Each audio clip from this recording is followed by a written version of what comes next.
노동계와 경영계는 최저임금 업종별 차등 적용을 놓고 뚜렷한 입장 차이를 보였습니다. 경영계는 특히 취약업종의 경영난을 이유로 음식점과 택시, 편의점에서는 최저임금을 다르게 적용해야 한다고 주장했습니다. 높은 최저임금을 강제할 경우 인건비 부담이 커져 소기업 소상공인 소득 분배 개선에도 악영향을 미치기 때문에 구분 적용이 필요합니다. 노동계는 저임금 근로자의 삶을 보호해야 하고 저임금 업종이라는 낙인이 찍히면 구인난이 더 심각해질 수 있다며 반대했습니다. 최저임금 차등 적용이 이뤄지면 저임금, 장시간 고강도 노동에 시달리는 노동자들의 삶은 더욱 피폐해질 것입니다. 투표 과정은 원활하지 않았습니다.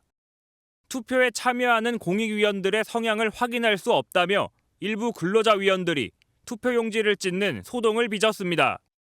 결과는 찬성 11표, 반대 15표, 무효 1표로 부결이었습니다. 업종에 상관없이 모두 동일하게 최저임금을 적용하기로 한 겁니다. 내년 최저임금 요구안을 제시하지 못한 채 내일 열리는 전원회의부터는 최저임금 논의를 시작합니다.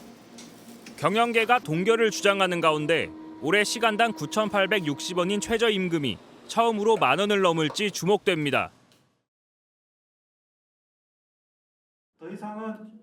최저임금 차등 적용 여부를 두고 중소기업 업주들이 모였습니다. 업종별 구분 적용 하루빨리 시행하라. 시행하라! 시행하라! 시행하라! 지난해에 이어 올해도 최저임금 차등 적용이 가장 큰 쟁점입니다. 임금이 낮은 일부 업종과 지역에 한해 최저임금을 더 낮추자는 건데 경영계 측은 이번에 음식점과 택시, 편의점 업계에 차등 적용이 필요하다고 주장했습니다. 업주가 영세하고 임금 지불 여력이 없어 구분 적용하는 게 불가피하다는 겁니다. 일부 업종의 주임금 대비 최저임금은 90%에 육박하고 있습니다. 숙박 음식업 87.8%, 보건사회복지업 77.7%, 도매소매업은 69.6%에 달해서 현 수준의 최저임금도 감당하기 힘들다는. 반면 노동계는 낙인 효과를 일으킬 수 있어 절대 수용할 수 없다는 입장입니다. 최저임금법 목적과 취지를 정면으로 위배하고 있는 것이 아닙니까? 차등 적용을 논의하고 있는 것 자체가 법을 위반하고 있는 부끄러운 것입니다. 노사 양측은 7시간 넘게 회의를 이어갔지만 최저임금 최초 제시액은 협상 테이블에 올리지도 못했습니다. 이로써 내년도 최저임금 결정은 이번에도 법정 시한을 넘기게 됐습니다.